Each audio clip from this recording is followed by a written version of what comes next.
Foolish mortal, you have inadvertently tuned into the forbidden frequency. It's Zombie Astronaut's Frequency of Fear.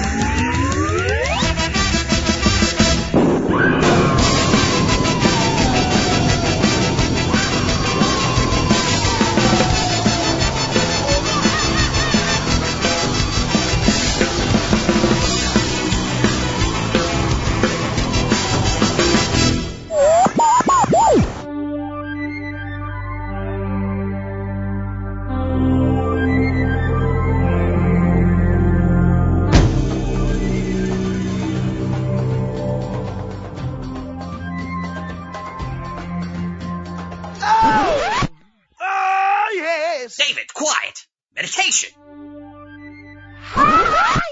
Meditation, David! Meditation! No one meditates that loudly, that's preposterous! Meditation, damn it! I'm trying to meditate! Hello, I'm trying to meditate! Oh, sorry, Okie. I didn't know it was you. I know I really should get caller ID. I'm sorry for shouting. What? Which book? No, not that one. Who bought it? Despicable, eh? Why does that name sound familiar? I'm on the phone, David! Yes, that's what David said. Those guys do seem to continually pop up, don't they? Well, maybe I can kill two birds with one stone. No, Okie, not literally. Yes, I know how much you like birds. I'm sorry. I'll try to come up with a different euphemism for taking care of two things at once so as not to alarm you in the future. Yes, Okie. I'll call you once the task is complete. Yes, David, we have another mission. It looks like someone has managed to obtain and sell the tackiest and most evil book written in the 70s, the dreaded Disconomicon. It seems to have fell into the hands of Dr. Despicable, cohorts of the Zombie Astronaut. Perhaps we can finally capture the Zombie Astronaut whilst getting the Disconomicon back.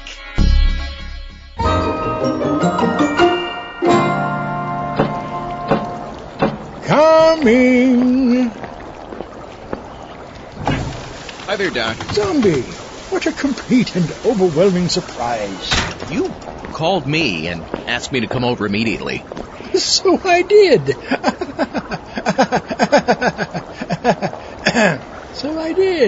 Have you been experimenting with hallucinogens again? No, not today. Mostly. Lobo, get some nice cold spinal fluid for our guest.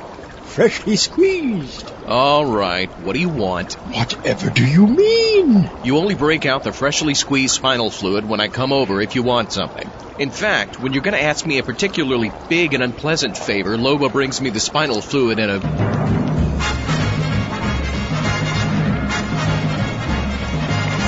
big pineapple with a little umbrella. Oh, okay, lay it on me. You are undoubtedly familiar with the unspecified number of time travel experiments that have irreparable damage to the space-time continuum. Yeah, I've fallen victim to a couple of those myself. Take a look at this. It's a refrigerator. I know it's a refrigerator. I built it. I even glued those letters on the front of it that spell out refrigerator. Why would you put refrigerator on the front of a refrigerator? Because the hardware store was all out of the aluminum letters necessary to spell super badass food preservation device built by a genius. Now you're just being spitefully sarcastic. I was going for vindictively sardonic. Doc? Yes? The refrigerator. Oh, yes, I almost forgot. I get so caught up in the caustic banter sometimes. I know. So I was thinking to myself, how can I properly freeze the amazing collection of pie in my possession without paying for the electricity typically used for said task? Well, I first hacked into a local power station, but Doc Defiant put a stop to that. I can't believe he defeated my Flying Teen Monkey Squad. Go, Flying Teen Monkey Squad! Again! I tried using a couple of those atomic generators I stole from the government, but thanks to a little idiocy on Lobo's part, that failed. Is that why he's glowing in the dark? Who eats plutonium anyway? I ask you. Well, after that I tried solar energy, but the solar cells didn't adequately contain the energy collected. I did get this marvelous tan triangle. Yeah, I noticed you look positively deep-fried. Oh, you. So what did you end up doing? Well, having finally perfected time travel, I thought, what time period was cold enough to flash freeze key lime or banana cream? Well, the Ice Age. Delightful custard. It's the Ice Age, isn't it? Perhaps chocolate silk.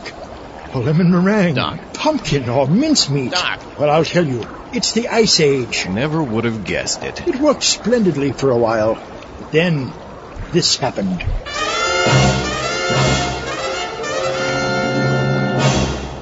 What happened? This. This what? Open the freezer door already. Well, why didn't you just tell me to open the freezer door? Do I have to spell everything out for you? I can't believe you didn't guess it was the Ice Age. Did you invent crazy making? Just open the freezer. Okay.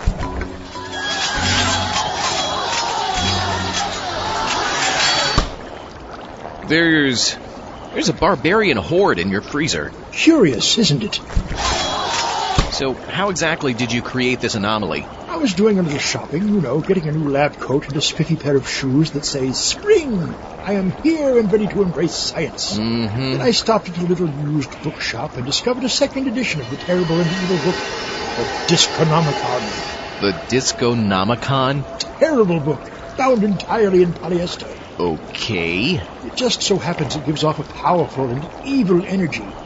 Typically, this energy is used to incite crowds to feather their hair and do the hustle. But I built an energy converter that changes that energy into something that can power a small time manipulator, opening this rift. So why did it switch from a time rift to the Ice Age to a time rift to, I don't know, the Barbarian Age? I haven't figured that out yet. That's why I'd like you to climb in there and get the lay of the land. What? Why don't you do it? Oh, reconnaissance was never my thing. Well, why can't Lobo do it?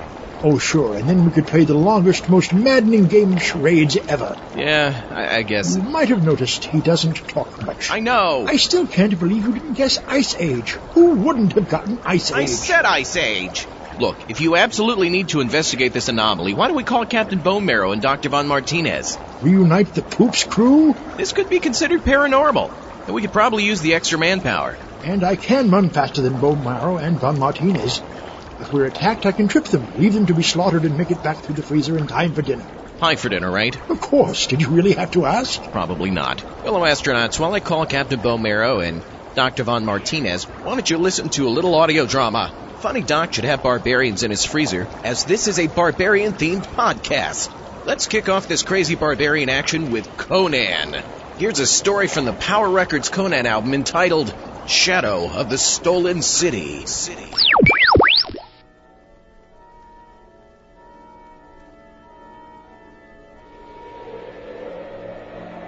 The desert.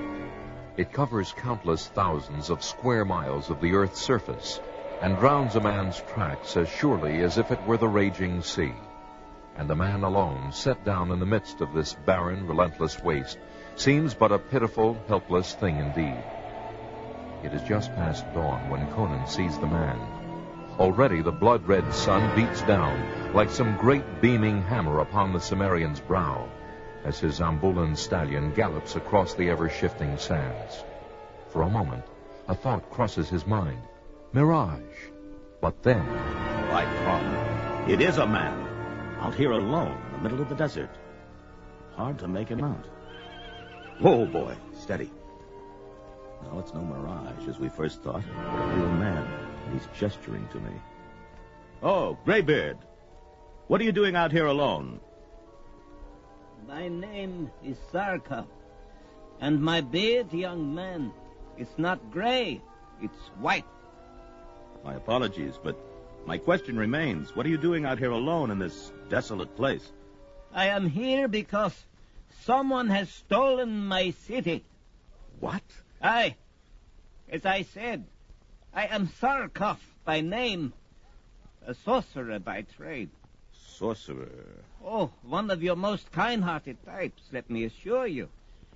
I live but to protect my city, which is called Coruscant. At least I did protect it, until last night. It was stolen away from under me while I slept. I woke to find it gone. Gone. No one can steal a whole city, old man. Then what am I doing here out in the middle of nowhere? I'll admit I don't know, but I can't... He stole it, I tell you, right from under my nose. And you must help me find it. I tend to steer clear of wizards, but you seem harmless enough. If I help you find this stolen city of yours, what will I get out of it? peace of mind and a tranquil heart. Not enough. I was thinking about money. I deal in magic, not gold. I'm a sorcerer, not an alchemist. But let's see. There must be something I can... Yes, that's it. If you help me find and rescue my stolen city, I will use my great powers to give you a throne. The throne of a whole city. A throne, eh? Well, some time back, an ancient wizard prophesied that I would one day become a king. Perhaps you, who look even older than he was, are the one who will bring that to pass. Never doubt it, Barbarian. I may look old. I am old. But I am still a mighty sorcerer. All right. I'll take a chance with you, old man. Sarkov. The name is Sarkov. Have a little respect. All right, Sarkov. Here, let me help you onto the saddle, and we'll be off. Now, where is this city of yours, this Khorassan? Well, it was north of here, near Shemekesh. But now I don't... North of... You old fool. Shemekesh is south of here. What? That can't be. How? It's clear as the nose on your wrinkled face. Your city wasn't transported away last night. You were. But that's impossible. Such things just aren't done. Not to sorcerers. Even he couldn't do such a thing. At least, I don't think he could. But then again... Who is he? Why, Zorval, of course. He's another sorcerer, my bitter rival. What else can you tell me about him? Why, only that he's my son. Your son? But that was centuries ago. You see, for years, Zorval has wanted to begin a holy war against Shemekesh. But the Queen of Khorassan took my advice and wouldn't let him lead her city into a war. But now, with me gone, the desert may turn red with blood. Then that's why he got rid of you. Aye. And now our queen, Mehed is her name, doubtless believes I'm dead. So she'll probably fall under his sway. Right this moment, he's probably drafting all able-bodied young men to fight his holy war for him. Do you think he knows I found you and plan to help you? Oh, I'm quite sure he does. Why? Well, just look up at the sky.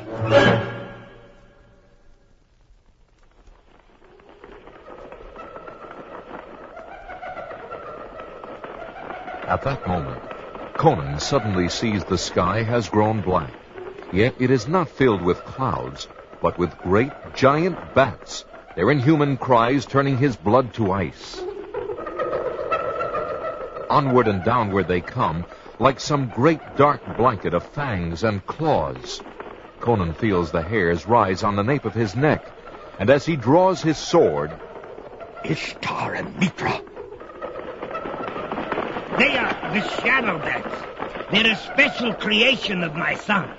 He's always been very proud of them. You're a sorcerer. How do we fight them? I'm afraid I've never been able to. I guess you might try your sword. Just then, the great bat-like monsters are upon them.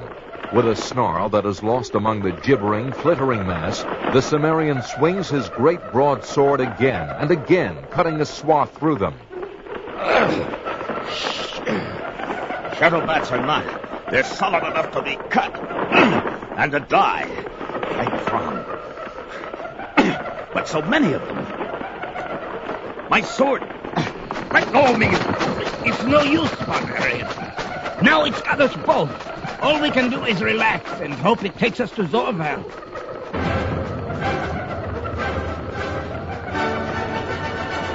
The following moment, Conan finds himself lifted bodily as if he were a child's toy from his horse, as he and the aged Zarkov are borne skyward at a speed which sends the wind whistling by their ears. He's veering off from the rest. Then he must be taking up the Khorassan. I've still got my knife. But no sense using it now. We're too high up. If I slew the creature, we'd just fall to our deaths. Got to bide my time. Look! There it is. You mean... Yes, Khorassan. My stolen city. I recognize the castle. See? In fact, that's where it seems to be taking us now. We descend. Lower sweeps the circling gigantic bat. Finally, they are directly over the castle grounds. We're low enough to survive now if this thing dropped us. Must strike now! Stung by the barbarian's hard-thrust weapon, the startled monster drops both Conan and the wizard.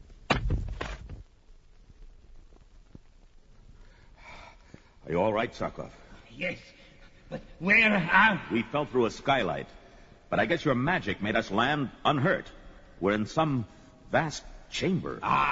Then we are bruised, but unbowed. But that is only a matter of time, Zarkov, for both of you. Who the devil? Zorval! Now I see him. There in the shadows. Son or not, Sarkov, he's an evil-looking specimen. But now I see a throne beside him, and the woman sitting in it. I am Mayhet, Queen of Khorassan. It is good to see you again, Sarkov. Your dear son told me you were dead. Not quite accurate, my queen. My queen now, dear father. You should have been content to die where I left you, instead of returning here. Your end will but be that much more terrible. No one has driven me out of Khorassan in 300 years, and no one is going to stop now. So be it. The decision to resist is yours, and I see you brought some broad-shouldered barbarian to try to help you enforce it. Guards, seize them both! We've got him, sire. It's one thing to seize a Sumerian, dogs, and another to hold him. He's certainly a strong one, Zorval. Perhaps instead of harming him, you should add him to your army for your holy war. There must be no more, your majesty. Silence! Keep your distance, father. I warn you. If you try to approach the throne... I always told your mother she should have been more firm with you. A pity she died when you were only 90. Now, about this war. Sarkov. I am all right, Barbarian. Ishtar, that mystic burst would have slain a normal man. We are neither of us normal men, my son. Now, why don't we... No! You are the one person who could ever challenge my power. So you must die, father or no. In that case, my son, I must do this. A mighty blast. And the next one will be stronger. Ha! My own burst parried it. The battle is joined, then. Yes, regrettably. The battle is joined. Crom. They're getting nowhere. I wonder what they'll try next. Then, suddenly, before the startled eyes of the barbarian and the young queen, each man conjures up a glowing, mystic warrior, a shining double of himself, and the two of them clash in cosmic combat. So white. I can hardly look at them. And now, the two gleaming warriors strive, one against another, face to face, no swords, but only strength against strength. They're near equal in skills. Sarkov is old. He's tiring. I can see his double getting weaker by the second. Soon, Zorval will overcome him, and... Barbarian, come to me. I need your help. I'm here, but what can my sword do against magic? Take my hand, and I'll gain your strength. Hurry! Puzzled, the brawny Cimmerian grasps the feeble human hand that reaches out toward him. In that selfsame instant, he suddenly feels as if he is drawn out of his own body, pulled mystically, powerfully, through that of the ancient wizard Sarkov, so that the next moment, the mystic warrior of Zorval is grappling with a figure like that of Conan the Barbarian, added to the mystic might of the wily Sarkov. Oh, can't fight both of you. And the next moment, the glowing Conan warrior forces the other to its knees with its sheer savagery. Then, with mighty arms, it crushes its foe into a pulsating mass and hurls it in a living ball of fiery energy toward the screaming Zorval.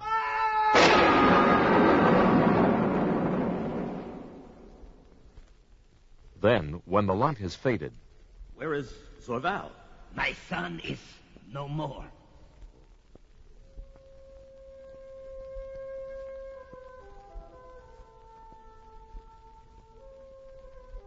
man. I'm sorry. No need to be. He had a long life, if not necessarily a good one.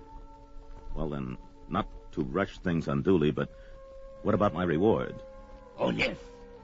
Your Majesty, I'm afraid that I promised this young man a throne if he saved your city, our city, from the clutches of Zorval. No, I had no authority to do so, but I... Say no more, dear Sarkov. Ruling a city in the desert is lonely work. I have been lonely here, and you, Barbarian, are a very handsome young man. Then you and your people would accept me as your king? King? Oh, no.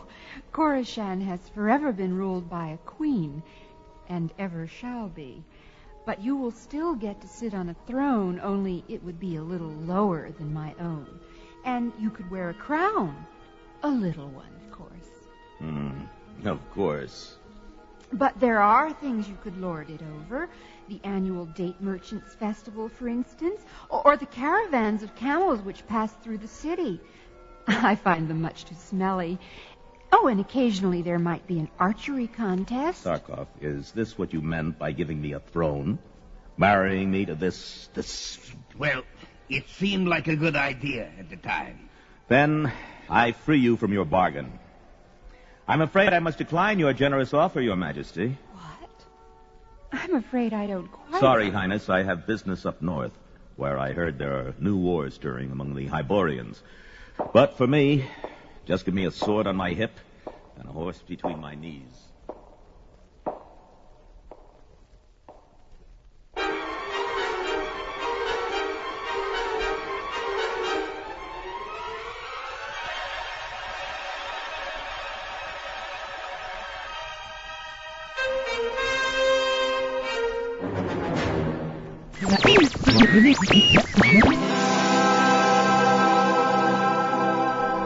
Yes, oh huge voice. We have detected an anomaly in time on the planet Earth in the third reality.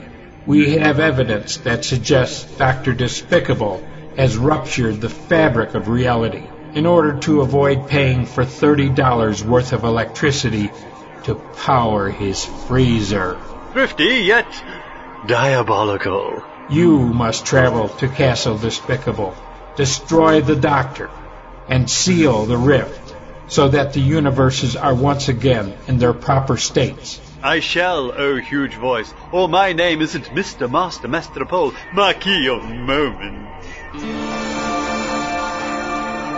And my middle name is Mikey, in case you were wondering. I wasn't. Oh.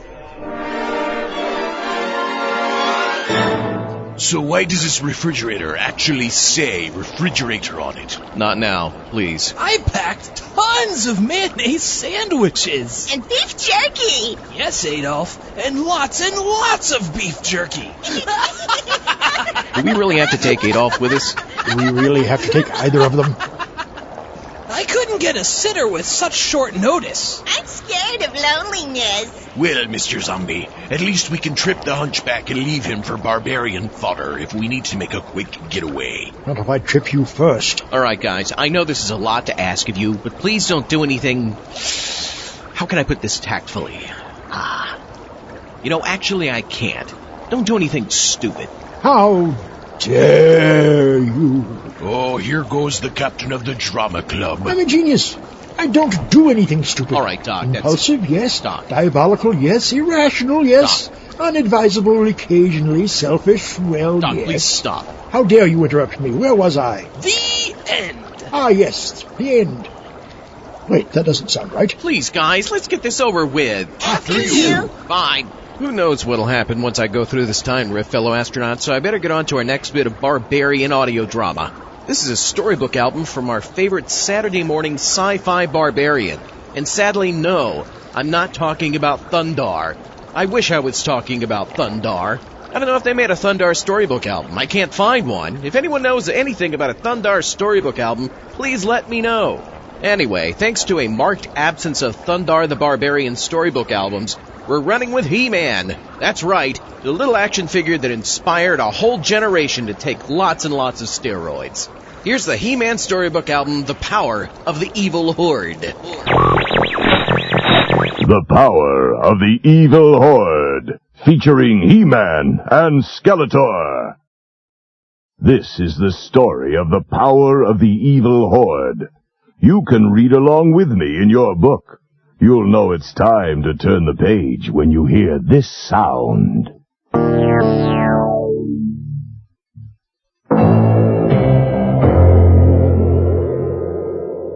Dark, menacing clouds whirled across the planet Eternia.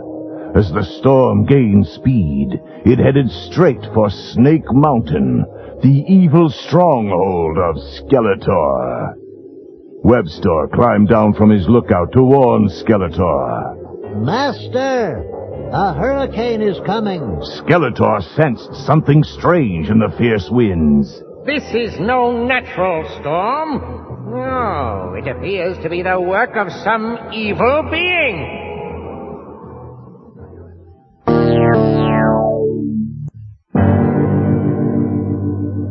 Suddenly, a gruesome face took shape in the black clouds. Skeletor knew right away who was behind the storm. Hordak, the ruthless leader of the evil horde.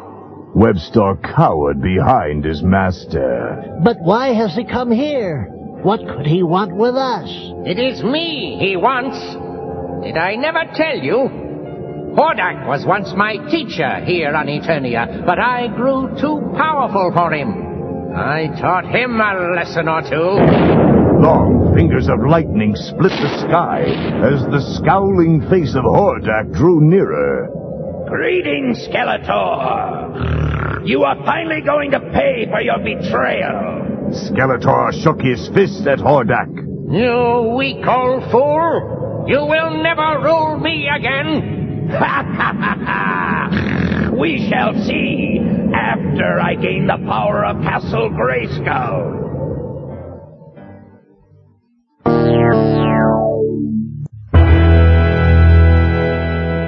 Meanwhile, at Castle Grayskull, Orko kept his eye on the clouds. Something just doesn't feel right about this storm, Adam. Yeah, I know what you mean. It seemed to come up so quickly. Suddenly, Hordak's face appeared in the clouds over Grayskull. Man-at-Arms! Look! Who is that? So it's Hordak who's behind this weather. Adam whirled around. Hordak? From the evil horde? Excuse me, Man-at-Arms. I just remembered something I had to do. Prince Adam rushed from the room and pulled his sword from its scabbard. By the power of Grayskull, I have the power!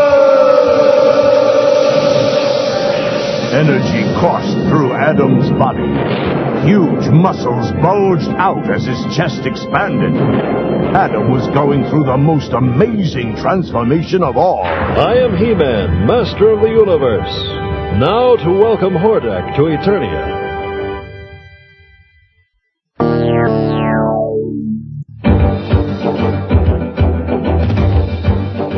The heroic warriors raced out of the castle. Suddenly, a thick bolt of lightning streaked down from above. When the smoke cleared, there stood the evil horde. Hordak stepped to the front. So, this is Castle Grayskull, seat of all power in Eternia. I must get inside. Leech, suck the energy from the warriors.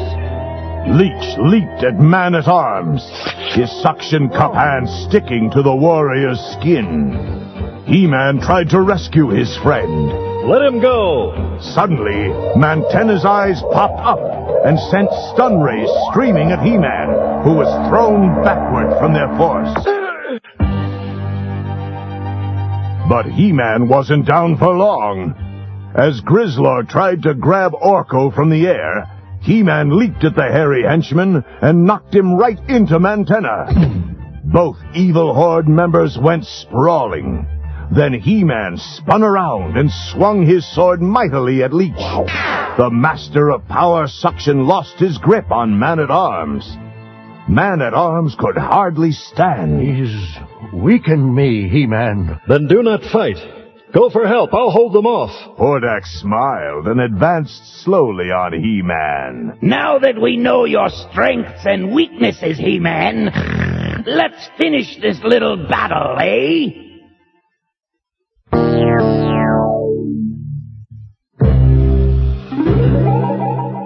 A blinding ball of energy suddenly burst over the warriors' heads. Orko gasped when he saw what caused the explosion. Skeletor! That's right! I've come to stop Hordak from entering Castle Grayskull. Eternia is my territory, Hordak. Go back to Etheria! Hordak clenched his fists. You thought I would never escape your trap, but you were wrong. I am more powerful and more evil than ever. Neither you nor He-Man can stop me now. Hordak pointed at Skeletor, surrounding the evil warrior with an eerie glow. You are now locked in my magical prison. Let's see you figure that out, pupil. And as for you, He-Man... Hordak reached up and suddenly grabbed Orko out of the air. Skeletor's words about territory are well taken. I am returning to Etheria. If you want to save your little wizard, you'll have to fight me at the Fright Zone.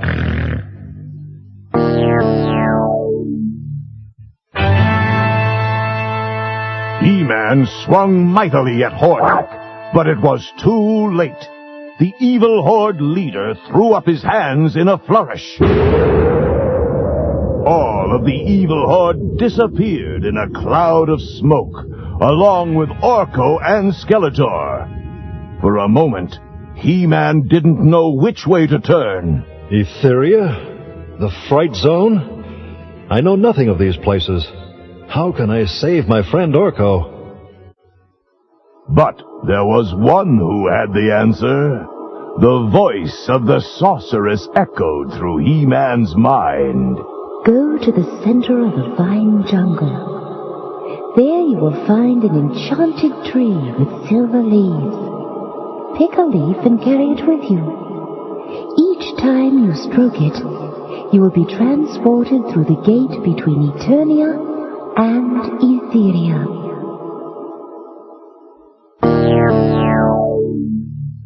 A heavy mist shrouded the vine jungle in darkness.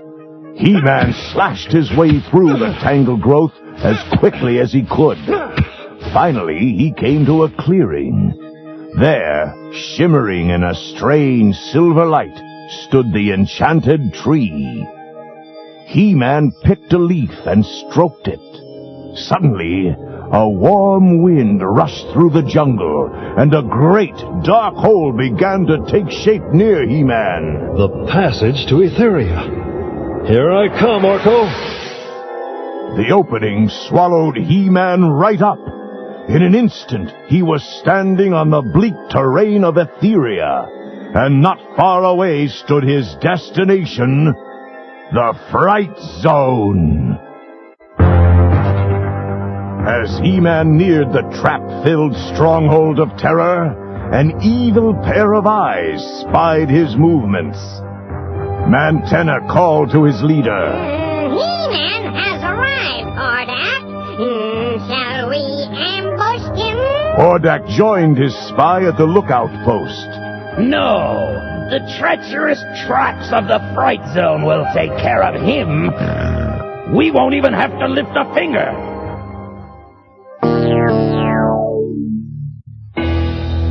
With a mighty leap, He-Man scaled the walls of the Fright Zone. Maybe I'll be able to take Hordak by surprise. When He-Man reached the top of the hill, he was the one who was surprised.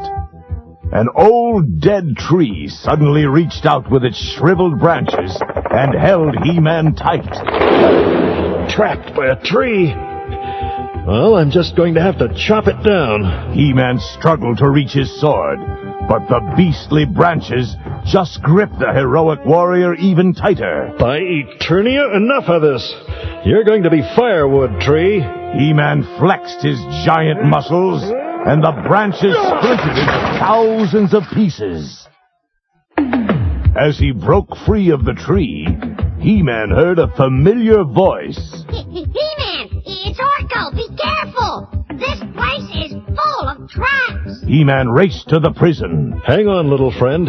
You'll be free with just one swing. He-Man stepped back and raised his sword.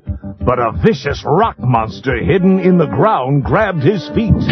Trapped again. I'm losing my balance. Orko zipped about frantically in his cell. Watch out, He-Man. Watch out for the... dragon. His feet trapped, He-Man fell backward, almost into the jaws of the roaring dragon. Got to get free of this rock first. With one swift kick, He-Man loosened the rock monster's grip. Now for this fire-breathing beast. The dragon squirmed farther out of its dark cave.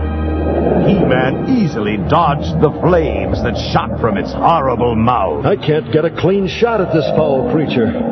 Guess I'll have to try a new strategy. He-Man jumped up to the top of the dragon's lair and took aim at his prey from above. While the creature tries to turn itself around, I'll knock it out. The dragon was out cold.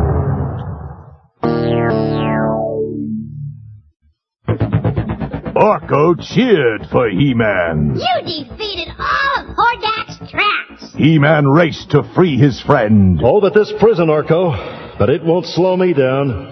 Just then, Grizzlor sneaked up on He-Man. I'll stop you cold. Raising his mighty claws, the hairy beast took a swipe at He-Man. But He-Man ducked out of the way just in time.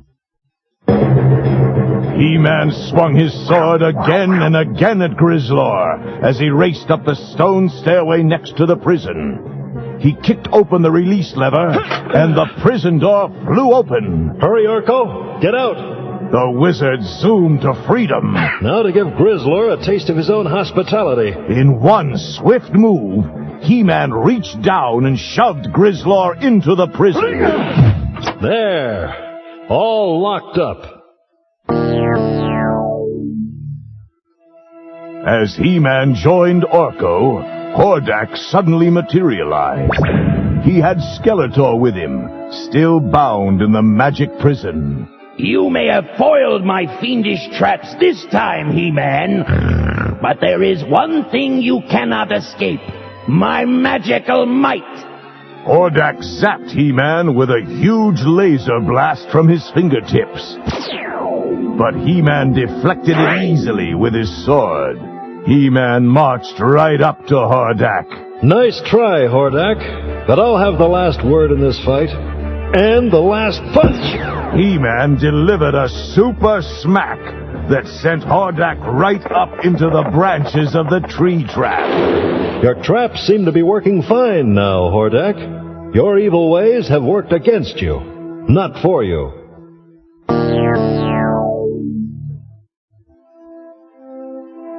As He-Man and Orko turned to leave, Skeletor stopped them. Please, He-Man, you can't leave me here, trapped in this horrible spell. Take me back to Eternia with you. He-Man looked into Skeletor's eyes. How can I trust you? You have tried to harm me many times before. You have my word as a warrior. Please, I'll never survive if I'm left at Hordak's mercy. He-Man turned to Orko. Can you break the spell that holds Skeletor? Why, I think so, but He-Man... Then free him. Let us all return to our home world. Orko cast a magic spell, and Skeletor was freed. He-Man pulled out the silver leaf. Back to Eternia!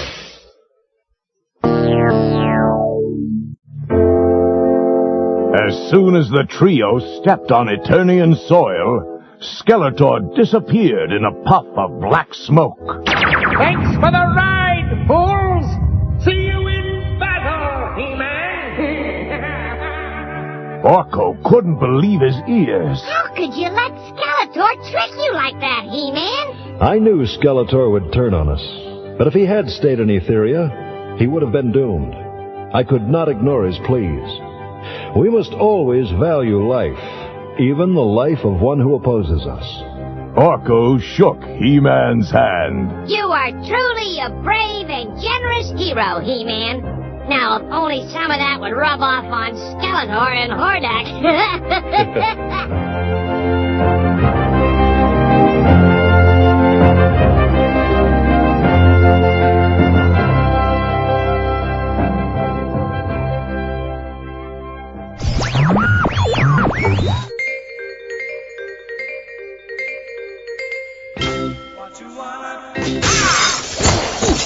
David! Whoa! David Lee Roth. I wanted you to lift me up to the window, not fling me through it. Yes, David, there is a big freaking difference, actually. There doesn't seem to be anyone here. Yes, David, there is a remarkably large refrigerator with refrigerator on the front. Why would someone put refrigerator on the front? Don't be a smart aleck, David. The hardware store keeps all sorts of letters in stock. Strange. I sense... Amazing. It appears to be a rift in time. The Disconomicon must be the cause of this anomaly. Where is it? I sense... It's in this steel contraption. Ow! No, David, that wasn't funny. Not funny at all, actually. I understand everything now. This is obviously the second edition of the Disconomicon. It's managed to locate the timeline where the first edition of the Disconomicon is, and both copies are transferring energy betwixt the two of them. A common misconception, David. When I say the Disconomicon was written in the 70s, I meant the year 570. Disco wasn't invented in the 70s, but originally created in medieval times by evil disco wizards. No, David, this isn't stupid. Why are you being so disagreeable today? Well, maybe it's a little stupid. David, we must climb into the freezer and locate the first edition of the Disconomicon somewhere in medieval times and destroy them both.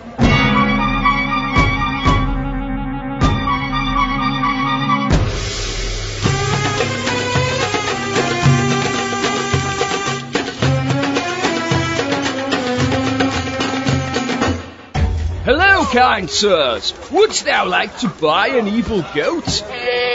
Doesn't look that evil to me. And you, sirs. Speak to me again, and I'll smite you with science. No thanks, I already have one in my wallet, see? Ah, so you do. That's unusual. Hey, I have one too. See?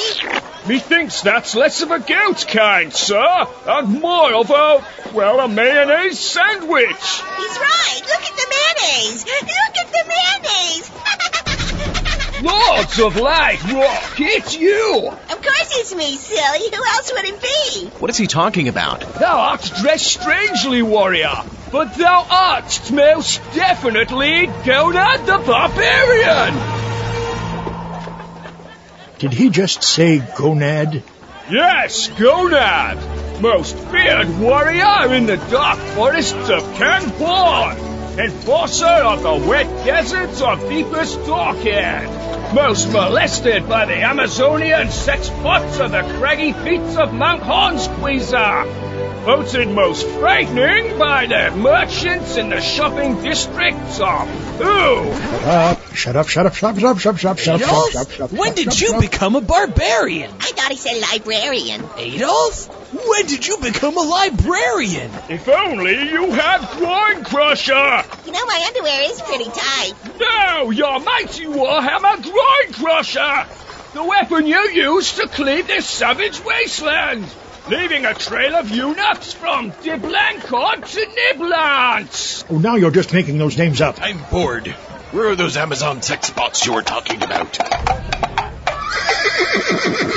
Lords of Light Bright! How can this be? Adolph, how did you get on that horse? I don't know. I thought I was right here. Why isn't that much idiocy fatal? Don't you two dolts get it? That hunchback on the horse in the goatskin business casual, I mean the hunchback, not the horse, is none other than Gonad the Barbarian.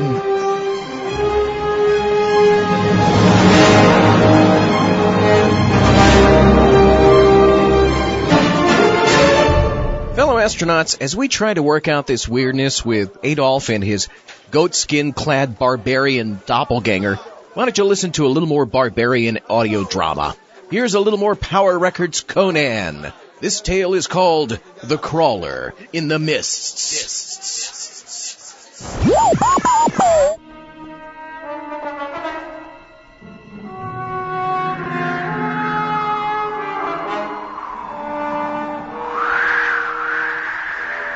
At first, the motion is not unlike the monotonous rolling of waves lapping softly against the shore. Then the constant movement becomes a ragged bumping, and a sullen-eyed barbarian struggles back to consciousness to find himself not on some great slave ship prowling the Argosian shore, but rather on a ship of the desert. A foul-smelling camel. Huh? Where am I? What's happening here? Welcome back to the land of the living, my friend.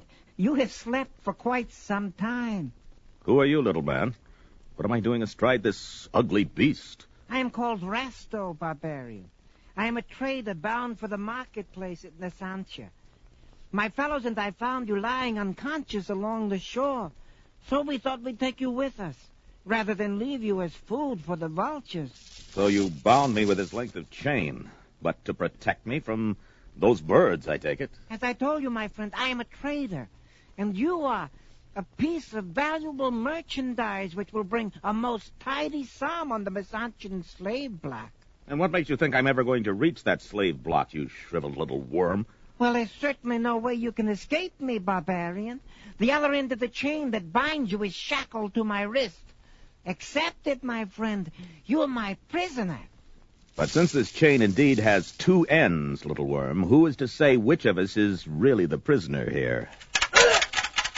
By Ishtar, the barbarian yanked little Rasto out of his saddle as if he were no more than a child. Do we allow the dog to get away with that, my brethren? If you had half the brains you were born with, fools, you would turn tail and run.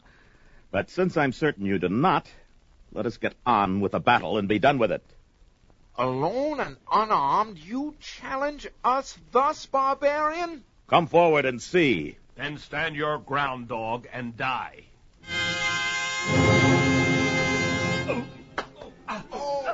Howling like wild desert wolves, the traders charge forth, their scimitars glinting in the sunlight. And the fire-eyed Cimmerian meets their attack gladly, his teeth bared and snarling. Put me down, Barbarian. Please, put me. Watch out, the crazy barbarian is using Rasto as a flail to... He's whirling the little one around on the end of the chain like a... Look out, our camels! Our camels! Enough, barbarian. Oh, we yield. Oh, you have scattered our camels, beaten us senseless. Frankly, you're more trouble than you're worth. Be gone, barbarian, and good riddance to you. Free me from this cursed shackle, little worm, and I will gladly be on my way. Certainly, Barbarian. I have the key right in my robes. Just let me... No. What is it, little worm? The key. In the heat of battle, I seem to have lost it somewhere in the sand. Bell's bones. It figures. Well, little worm, if I want to leave here, it seems I'll have to remove your scrawny wrist to remove your shackle. Remove my wrist? Or take you with me until I can find someone to free us from these cursed chains. No, my wrist? Oh, don't worry, little worm. I'll leave your precious wrist. What good, after all, is a one-handed trader? Such as you needs both hands free to pick your customer's purse. Now, come. Climb up in the saddle behind me and let us be gone. Climb in the saddle behind you? Would you rather I dragged you along behind me? You can move swiftly for one so small and twisted, little worm. Given such a choice, wouldn't you, Barbarian? Wouldn't you? Get on, you ugly beast. Get on.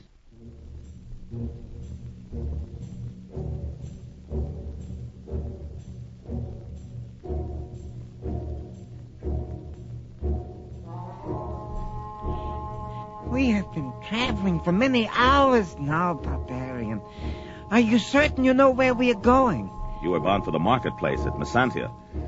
It seems as good a destination as any. Then why are we traveling in this direction, Barbarian? Missantia lies to the south. So do your companions, little worm. We will strike our own course for Missantia, one with less chance of... Eyes of Ishtar. On that rise before us. A city? But there is no city on the desert sands. Unless... For a change, fortune smiles on us, little worm. It's growing dark. Yonder will make a fine place to pass the night, and to finally rid myself of this shackle, and you. Barbarian, wait. I pray you pass that city by. Let us find other lodgings for the night. What are you jabbering about, little worm? A city awaits to welcome us, and you'd rather have us sleep under some desert rock? Please, Barbarian. I have heard legends of this city in the sands. Legends of a hideous creature that prowls its streets by night, carrying human victims off to its hidden lair somewhere in the ruins at the city's edge. In the name of sanity, Black Mane, let us pass this dreadful place by. I'm weary, little worm. And that city offers the promise of a soft bed. And more. But... No buts, little worm. That city is where we're going. And the way I'm feeling right now, any monster that dares attack me does so at its own peril. Now, move on, you foul-smelling brute, and stop complaining. Good evening, citizen. Can you tell me where to find a blacksmith who could help me? Go away, stranger. Leave Kamala while you still have the chance. You are right, little worm. The people here are not exactly what you would call hospitable. Please, Barbarian, let us follow the man's advice. Silence, worm. There must be someone here willing to talk to us. You were saying, Barbarian? Look around you. The people slam shut their doors and windows as we approach. We're obviously not wanted here, my friend. Perhaps not, little worm, but we are still staying, even if we must spend the night right here in the city square. Here, Barbarian? Aye, little worm. These cobblestones will make as soft a pillow for our heads as any desert rock. Good night, Barbarian. Good night, little worm. Try not to rattle the chains, will you? I sleep lightly.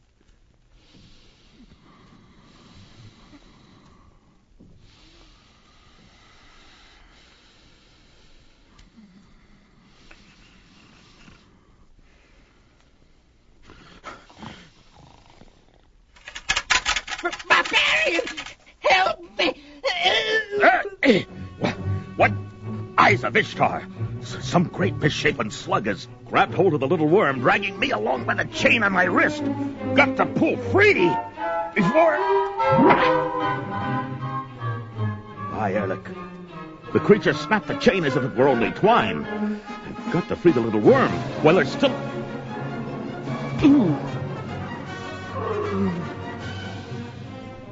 My head, reeling. Have to regain my footing. Then...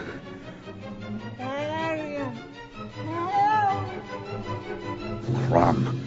The slug thing has carried little Rasto off into the mists. I'm rid of them both then. All I need to do is mount up and ride off. There's nothing more to keep me here. Except, curse it all, that I've grown unusually fond of that twisted little man.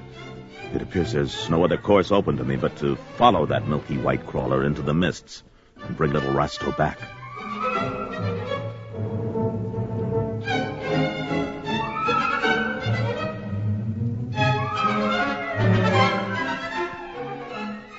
It seems little Rasto spoke true. The crawler has indeed carried him to these ruins at the city's edge. Now all I have to do is find them before... There, slithering into the crumbling of that temple. It's them. But I can still reach them before they're lost in the darkness of...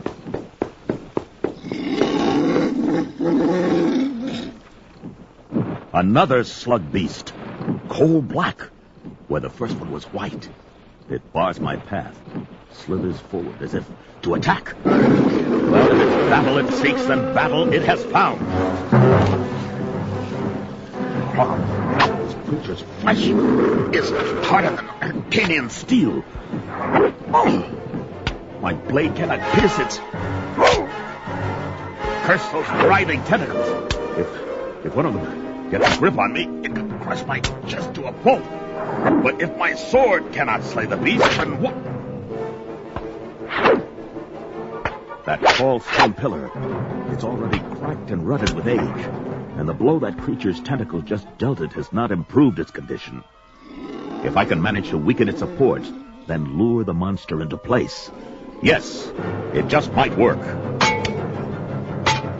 By Eric, I wish I had a sturdy axe to use upon this pillar. But it seems my sword serves just as well. Fragments of the stone fall away, even as the creature draws near. The beast is almost in place. I've got to put my back into it. Send this pillar toppling over on that cursed monster!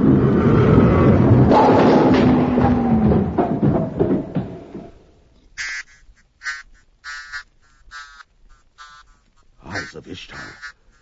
What sorcery is this? Wires and coils jut from the slain creature's broken back. Wires that leap and congeal as if lightning lived within them. There is more madness afoot here than readily meets the eye. I'm not so sure I want to know from whence it came. But the white-fleshed creature's trail is easily followed. A ribbon of slime that leads deep into this crumbling temple. But where? From? Light up ahead. Apparently my questions have answers. There, before that shimmering veil of light, the ivory-skinned slug thing. And Rasto. Patience, little worm. A moment longer, and my sword will set you free. Barbarian, wait. You don't know what you're doing. That creature must not be slain. You speak nonsense, little worm. That monster has bewitched you. But still, I'll... Stop where you are, Conan of Cimmeria, for the sake of us all. That voice, thundering inside my head. But what? Who? I am Minaj, he whom you called monster. I am the last of my race. For centuries I have dwelt here, alone. But for the mechanical companion I created for myself. The automaton you so callously destroyed outside in the mists, for no good reason. My life is all the reason that I need, creature. The companion meant only to detain you, Cimmerian, not injure you. You simply did not understand its motivations. It seems your race never understands. I never meant to harm the people of Kamala. I've sought only to help. I have taken the frail, the crippled, the aged, the infirm of Kamala, and granted them the gift of peace and new life in the land beyond this shimmering veil. Such is the gift I will now grant the one called Rasto. Now do you see, Barbarian? Now do you understand? Come, little one. It is time for us to go. There is nothing more to keep us here. No, come back. You can't... I cannot pass through this shimmering veil. But Rasto and the monster had no trouble in...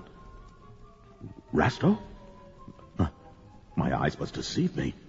Beyond the veil, a great golden realm. Beautiful, handsome people, laughing, frolicking. And Rasto.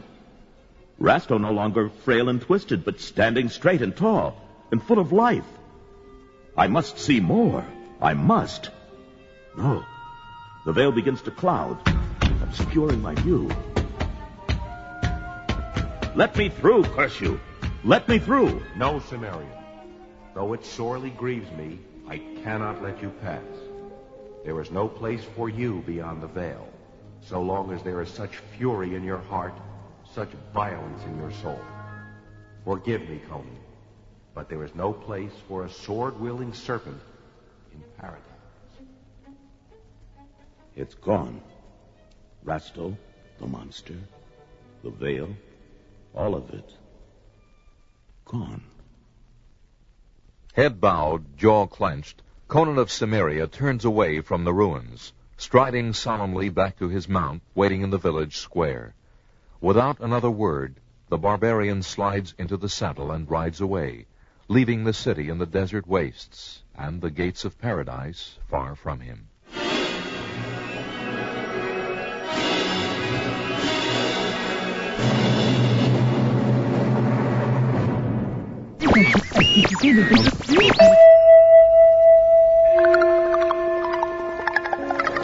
Yoo-hoo! Dr. Despicable. Hello. It's Mr. Masterpole, Marquis of Moments. Dr. Despicable. Yoo-hoo! I've come to kill you. I sense the time rift is in this oversized refrigerator that has refrigerator printed on it. Aha! There you are, time rift. Now to pass through the rift, armed only with my handy-dandy sonic tire pressure gauge. Hello, adventure! Mr. Masterpole calling. Ha-ha! I dare you to put me on hold. Sometimes it pains me to be so witty.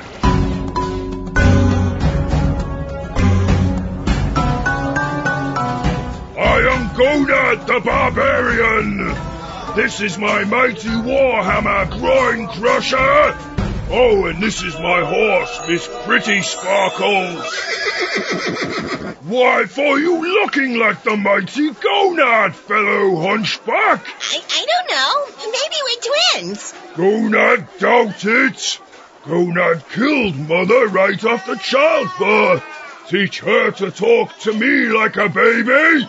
Would have noticed twin during all the killing! Outright, Harry Gonad, protector of the meek in the vast wasteland! Oh, hi there, Larry!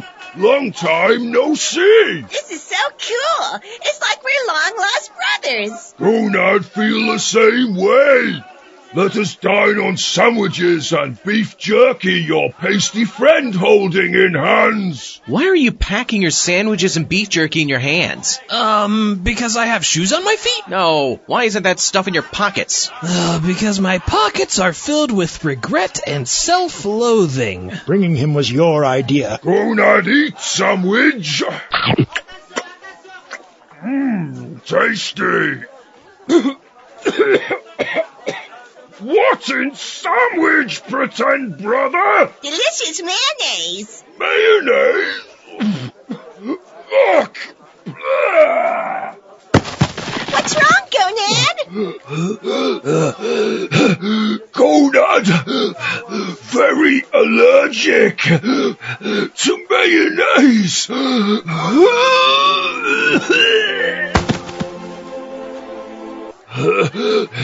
Unless eating vegan mayonnaise.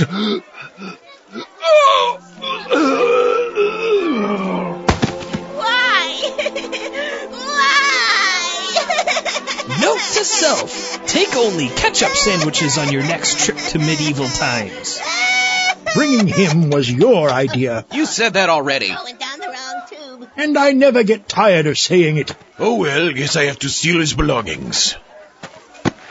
What do we have here? It's a to-do list. Let's see. Kill wasteland raiders. Visit Amazonian sexpots. Ooh, like that one. Frighten merchants of poo. Search for the secret gold of the mystic hork dentists. And defeat the disco wizard. I have an obligation to complete his to-do list. What? It's the least I can do after killing you. Bringing him was your idea. I didn't invite Adolph, thank you very much. Down the wrong tube. What does spit go down the wrong tube? Hold on to your science-loving jockstrap, Mr. Despicable. That's disgusting. And it's Doctor. Listen, you old coot. We'll be shaking down some merchants, finding gold. Stealing money. We'll be stealing money. Money, money, money. That settles money, it. money, I shall money, become money, Gonad money, the money. Barbarian. This groin hammer thing is too heavy.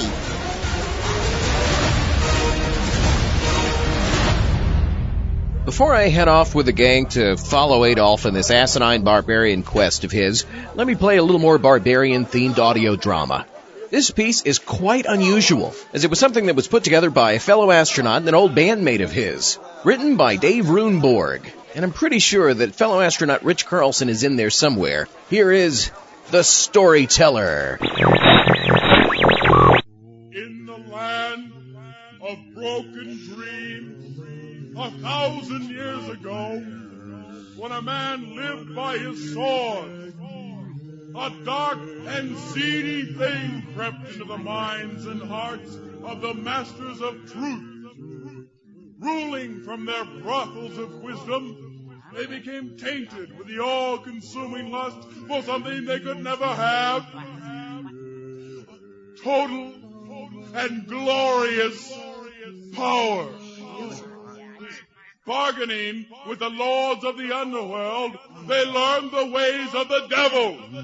And with nefarious expediency, they began to muster great armies of grim warriors to sweep through the known land, enslaving the rich and executing the poor with impunity, amassing the great hoard of material wealth within the castle of iron, built by insane wizards and guarded by prismatic rings and soul-consuming mirrors. And thus the land's knew darkness, and all hope was lost. Unknown to the masters of truth, a great barbarian warrior of legend learned of the plight of the good people of the land. Witnessing the horror those people lived through day by day, he spat upon the ground of the so-called masters and vowed to destroy this truth, destroy this wisdom, destroy this way of existence.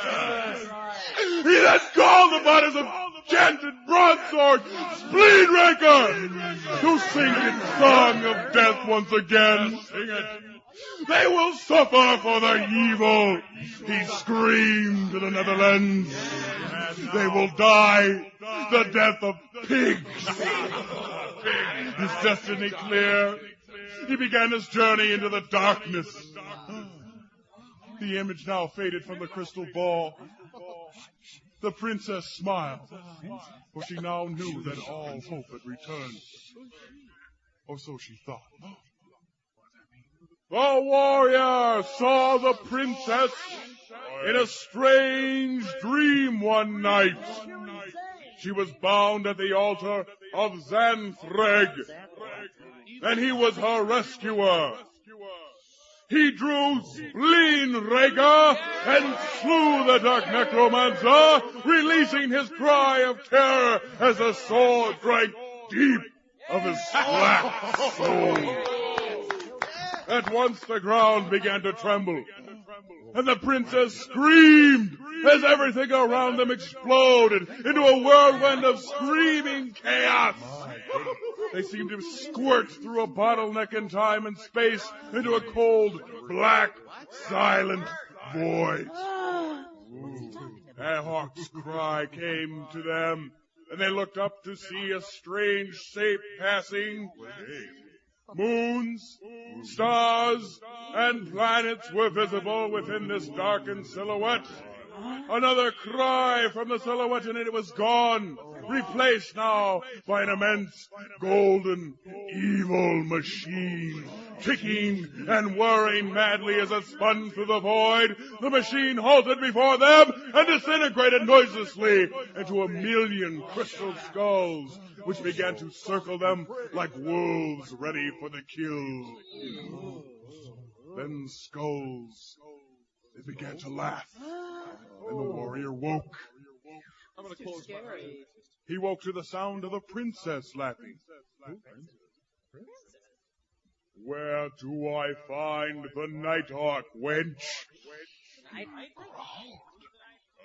Eager to help the maiden princess and her warrior companion, the Nighthawk suggested a route which would take them to the Iron Castle within a fortnight. Nighthawk then collected a motley assortment of mercenaries and rogues to accompany them into battle.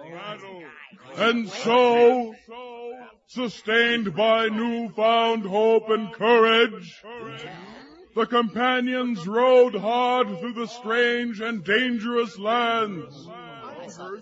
They rode across the vast sea of darkness, over the towering Tolak Orith, through the haunted forest of Cragmire, around the valley of Living Jade, into the canyons of Madness, and finally to the blasted plains, where stood the Iron Castle.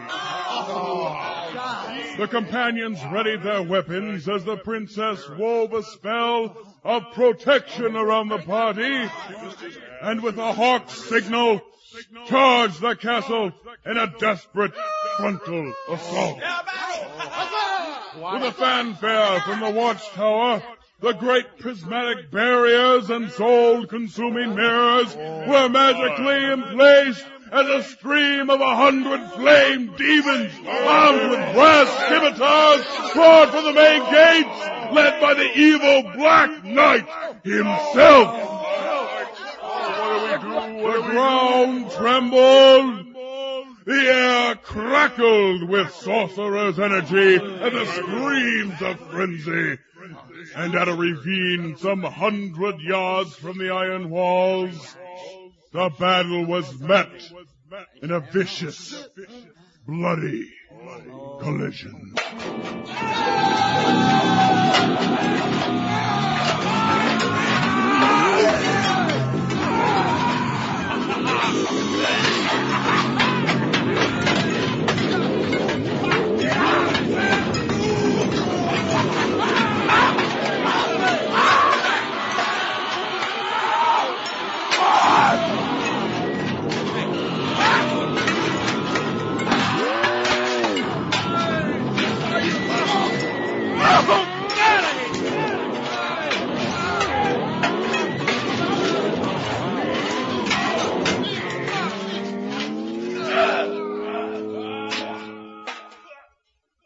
And then there was silence over the great blasted plain. The dust settled, revealing a lone figure standing among the dead.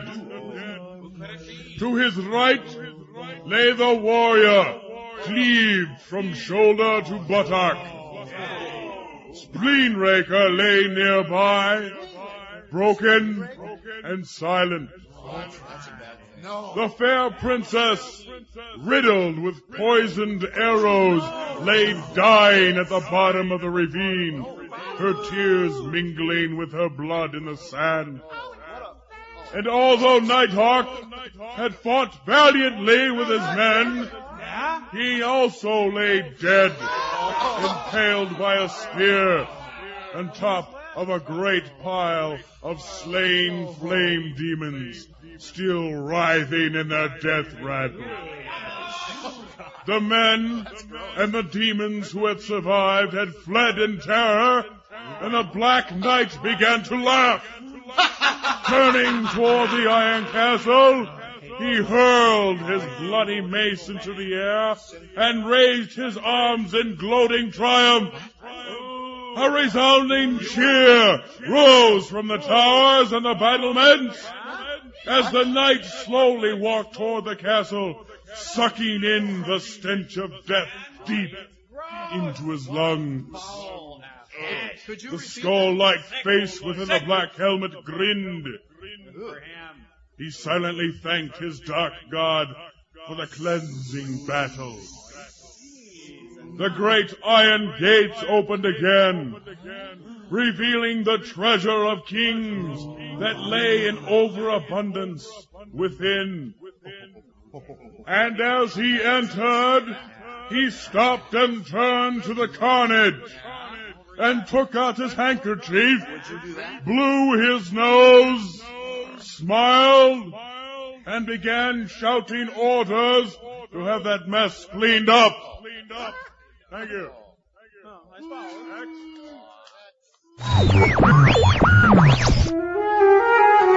Wouldst thou like to buy an evil goat, kind sirs? No time for goats right now, old bean.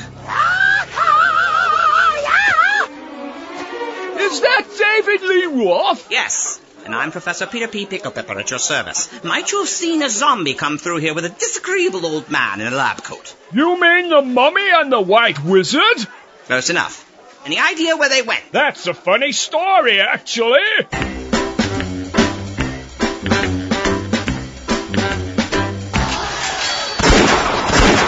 Eat hot lead, Wasteland Raider. I love being the only person in a medieval sword battle with a gun. It's just so deliciously unfair. I haven't hacked up this many people since I raided that Carnival cruise liner. And these guys fight back. It's like visiting a bloody Disney World. You bastard, you hacked off my ear. Someone remind me to staple it back on later. You know, medieval barbarian brains are kind of small. Good thing there are so many. Save me, Dr. Van Martinez! No, you saved me, Adolph! No, you saved me, Dr. Van Martinez! No, Adolph, you saved me!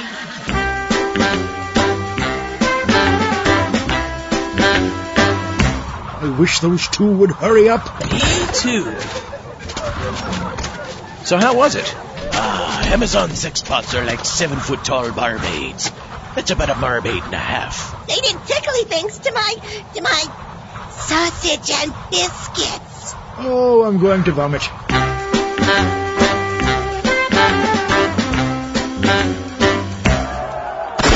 And there's more where that came from, merchants of poo. Now hand over loot, or Gonad here will give you what for with that big mallet. Funky face punchings with the groin crusher. All right. You know I can't pick this thing up, right?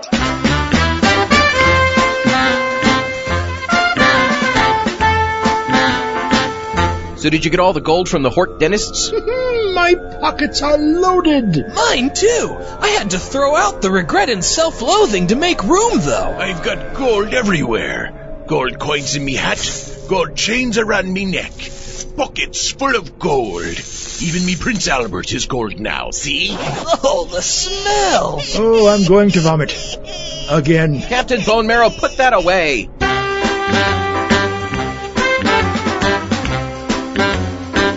So what's next on the to-do list? We have to defeat the Disco Wizard in his nightclub necropolis. Greetings, sir! Care for an evil goat? No, thank you. I'm a sheep man myself. Oh. Have you seen an evil Earl of Epochs pass this way? Hey, what? A sinister sovereign of seconds? What are you on about? An atrocious aristocrat of ages, a corrupt count of clocks, an offensive overlord of occasion. Have you been drinking heavily? Has anybody passed this way? Anybody at all? I saw David Lee Roth. David Lee Roth? Yeah, how weird is that? Well, in what direction was David Lee Roth going? Toward the Disco Wizard's nightclub, Necropolis. Good day.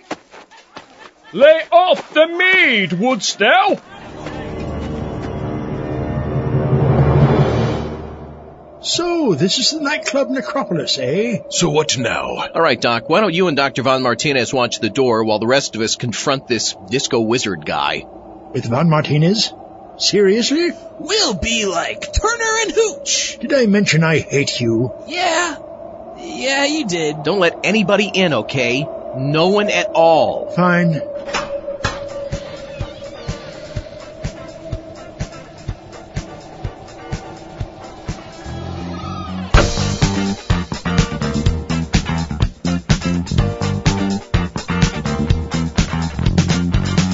Oh, I really hope this is his chamber door. I'm sick of being dragged into a crowd to do the hustle. But you're really starting to get the hang of it. Shut up. Okay.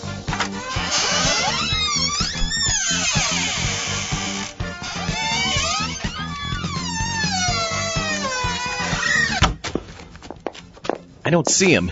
Neither do I, Mr. Zombie. but I fear we don't see him because he was expecting us. How is that possible? We were amazingly sneaky.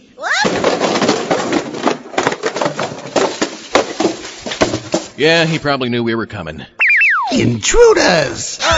Taste my disco balls! What? Get down, landlubbers! Get down! Holy Katie Courage colon, that hurt. Fellow astronauts, before I'm fatally crushed by a pair of flying disco balls controlled by a disco wizard, is there any more embarrassing way to die? Anyway, let's fit one last Conan tale in. Listen now to the Conan tale from the Power Records Conan album, The Thunder Dust. In all times and all lands, waterfronts are ever the same. White-sailed ships with many flags lying at anchor, lapped by coal dark waves, while mangy, sharp-toothed wharf rats prowl the shadows, ever watchful for an unguarded rope along which they can crawl aboard a ship in search of berth and barley. But there are worse vermin abroad this night in the seaport of Cordova, capital of proud Zingara. Raucous noise and coarse laughter filled the waterfront tavern they call the Silver Stallion. For Cordova is a place where Zingarans, Argosians, Stygians, Kothians all mingle, drinking and singing songs and shouting out lies at the top of their voices. But this night, suddenly one lusty voice rings out louder than all the rest. What does a man have to do to get a drink in this filth-infested place? Marry a barmaid? Here's your ale, Outlander. It's about time. I've got more bravos in here tonight to wait on than just you know. But none that's got more money on him, I'll wager. I just sold a golden chalice I came to town with and spent the money on these new clothes. What do you think of them, wench? Oh, they're just lovely. Yellow silk breeches, pink brocaded shirt, and that blue sash around your waist. Ha ha! In the name of Mitra, who sold you all this gear? Why, a merchant over on the Avenue of Gargoyles. He swore it was the latest fashion among the gentlemen of the city. Ha ha ha! The latest fashion among fops and fools, he should have said. You're too much of a real man to wear just fancy garb. You mean I wasted my money? You might as well have thrown it off the wharves into the sea. Well, then by Crom. What are you doing? Getting rid of these trousers. What else? There. I'd rather walk around in just my loincloth than have a pretty wench like you think me a fop and laugh at me. Well, you certainly don't look like a dandy now. Why don't you drink your drink and we can talk? Skyros, have you been listening to what that big barbarian oaf's been saying? Aye. Gather round, boys. Those clothes may not suit him, but there's still those on Rich Man's Hill that'd pay plenty for them.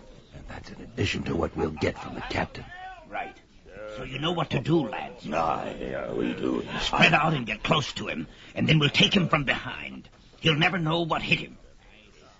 So why don't you just forget about the merchant who sold you those rags, and we'll go for a stroll? I won't forget. Come morning, I'll seek him out and stuff a whole lot down his gnarled throat. Just let me get this accursed buttonless thing off my head. Ooh. Aye. Oh, what are you doing? We've been struck.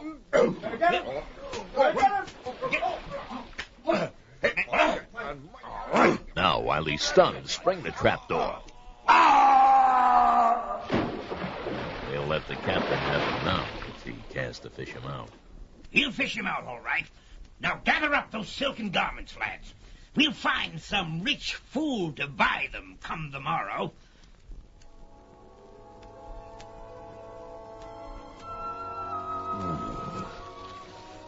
What?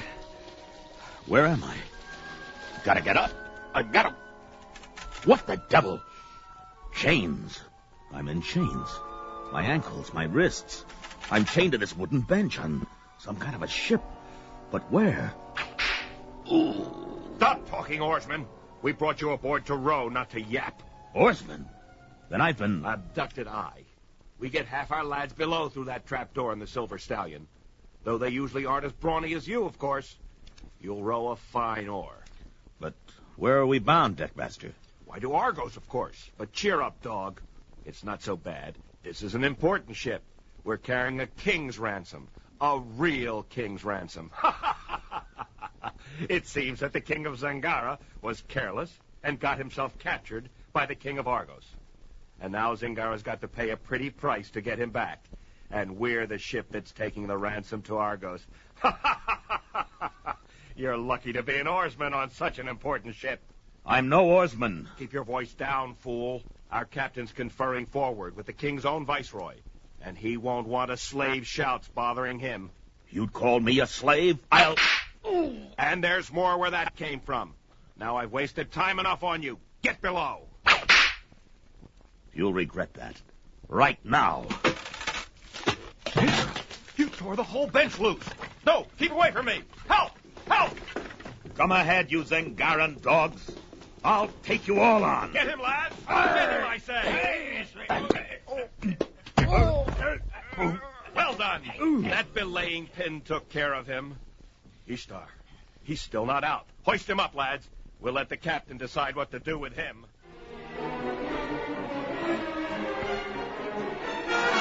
I tell you, Esteban, I don't like it. I don't like it at all. You really have no choice any longer, my dear Captain Tubal. You're already involved in this scheme up to your neck. No, it's not too late. I could still take the ship to Argos, as I was supposed to. It's not too late to actually use what's stored below to ransom the king and become a hero instead of a traitor. And remain a ship's captain all your life, while I go back to being a king's mere viceroy, when we can both live like kings ourselves once we've sold the Thunderdust to the Stygians? Not likely, my friend. Thunderdust? How do you know it does what it's supposed to? Ah, yes. I forget. You've not seen it perform, have you? Well, that's why I had yonder fire trough installed here on the deck. Now, look. Do you see what I have in my hand? Some sort of black powder. Thunderdust, Captain Duval. Watch what happens when I toss merely the smallest portion of that powder into the fire. So. Mitra! Impressive, huh? No one knows what makes it work. A wanderer brought it back from the east, and the warlike Stygians will pay a good price for it. Small wonder they could terrify an army with it. Why, they could... All right, you. Step lively there. What's all this, Deckmaster? This new prisoner, Captain. He's a surly one, tried to break loose. He'll start a mutiny if we put him in with the other oarsmen, sir. And throw him down in the ship's hold and be done with him. Yes, sir. Come along, you. In there with you. There. I guess that settles him. Better see where I am. Kegs. They must be filled with that so-called thunder dust that one dog tossed into the fire trough. I wasn't too close, but I could hear. Dark in here. In a minute, I'll be able to... What was that? Something over there in the corner. Something moving. Crom. An ape. A huge white ape. I've heard of them. Man-killers. Must be down here to guard these kegs from Argosian spies. He's circling. Nothing to fight it with. Nothing but this length of chain. Gotta wait for it to charge. If I can get this chain around its neck... Got him! Behind him. The chain around his neck. Just a moment longer. A little tighter. Gotta hold out. Cut the... Didn't kill it. But it'll take a minute to catch its breath. Maybe... Go out there. I've slain your ape. And now I'm going to scatter your precious thunder dust all over till it won't be good for anything. There. That ought to bring someone on the run. Now, if I can just pull the ape over to the door so that when they open it, they'll get a surprise. The beast's coming, too. They'd better hurry. Somebody unlocking the door. And just in time, too. Now, you dogs, now! All right, you. I don't know how you...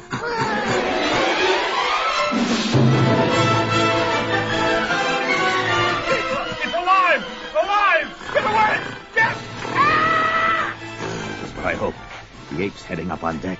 Now to search my deckmaster friend here. I thought he'd have a set of keys. First, I'll take care of these chains. Then... There. My hairy playmate has found some new friends. I think I'll go topside. But first, yes, I better take along a keg of this so-called thunder dust. Might just come in handy. Esteban, in the name of heaven, that ape was your idea. Stop him. Now he's heading this way. Over here, behind the fire trough. He's frightened by fire. He won't come in. You see, my dear Captain, we're safe as long as we keep the fire between us and the ape. Safe? Are you, Zingaran? You! Aye, the man you tossed down in the hole with that killer ape. And look what I've got here. A keg of thunder dust. In the name of Mithra, put it down, you fool. You don't know what it can do. Oh, but I do, you cringing jackal. It will explode if it strikes the fire trough. And that's just what it's going to do now. Now! Then throw it!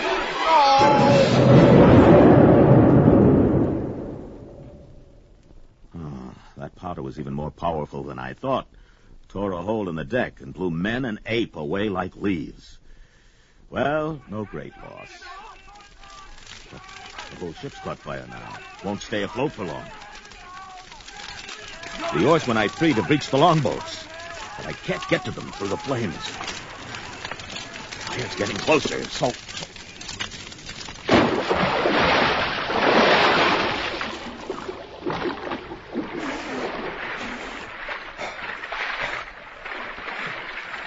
Goodbye, old ship. Let the king of Zingara break out of his prison himself like I did. No sign of the shore. I can't even tell which way it is. Well, might as well swim one way and see what happens. If I'm right, I'll reach the shore by morning. If I'm not, prom take me, though. If I don't feel lucky tonight.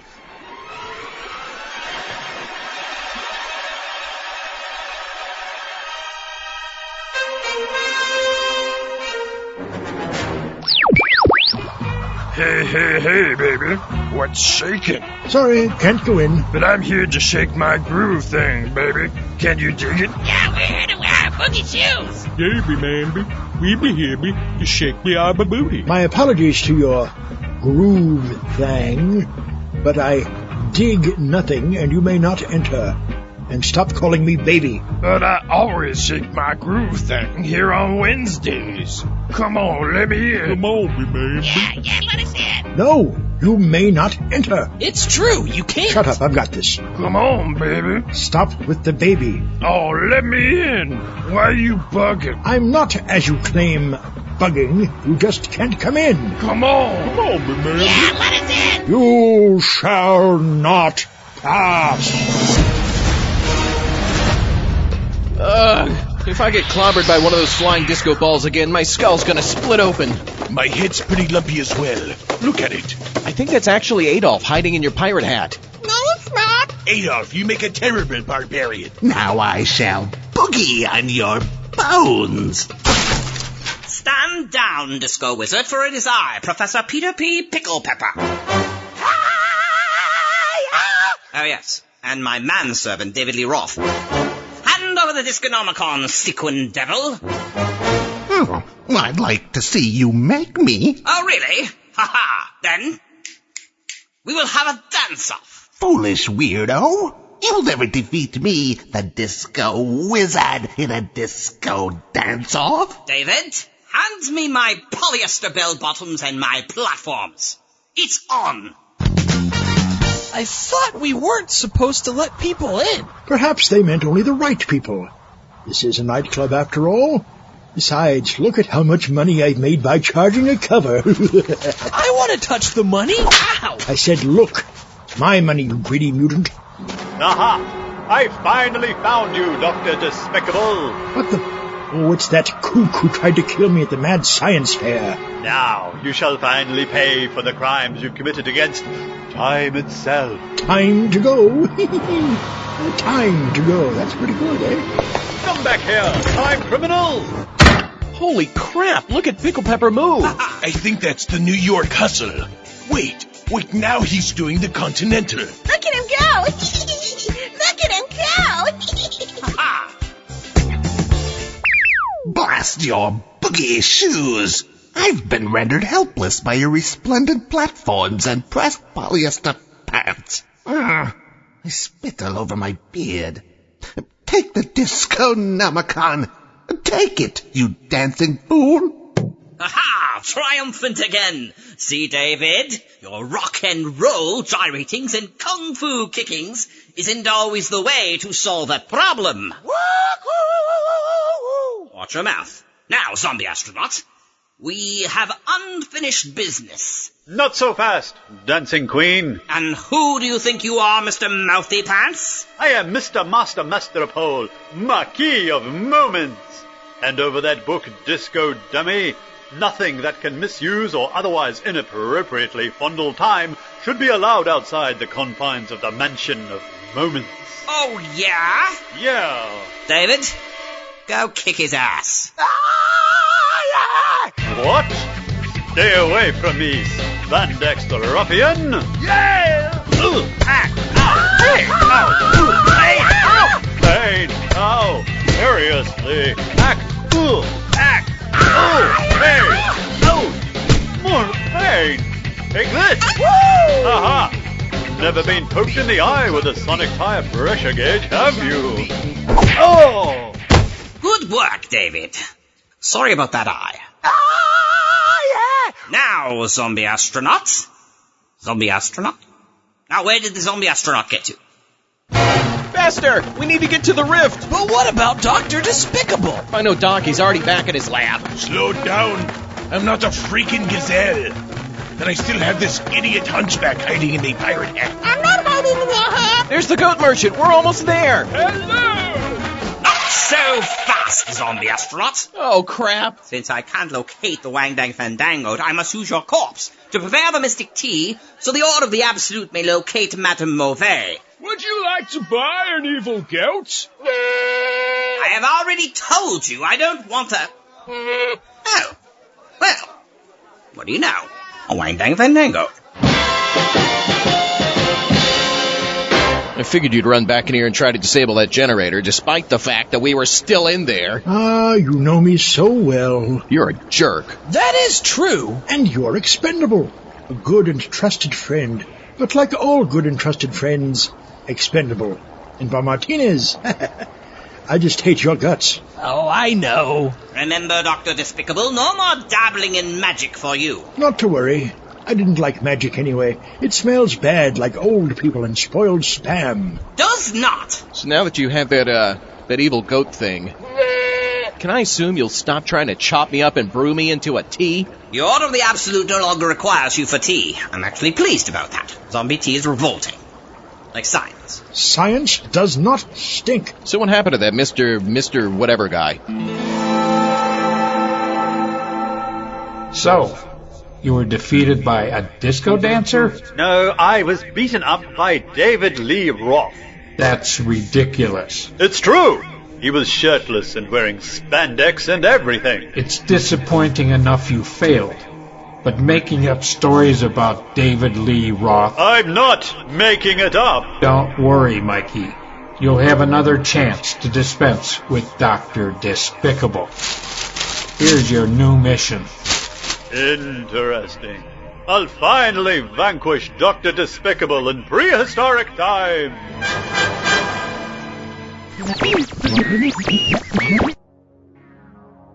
Adolph the Barbarian was written by W. Ralph Walters. David Lee Roth appeared as himself. Professor Peter P. Picklepepper was Jack J. Ward. Mr. Master Masterpaul was Paul Mannering. Huge Voice was Jim Chevis. Dr. Wilhelm von Martinez was Brent Hinks. The Goat Merchant and Gonad the Barbarian were Stevie Farnaby. The Disco Wizard was Scott Wentworth. Dr. Despicable appeared courtesy of Doug Henning and his wife Wendy. All other voices by W. Ralph Walters. The theme song was written and performed by Papa Suede. All other music licensed by Big Fish Audio, network music, pro samples, pro loops, or written by Stevie Farnaby or W. Ralph Walters. For more Frequency of Fear, visit frequencyoffear.com. For more Frequency Light, visit zombieastronaut.net and click on the Frequency Light link. This episode was dedicated to Bill Holweg.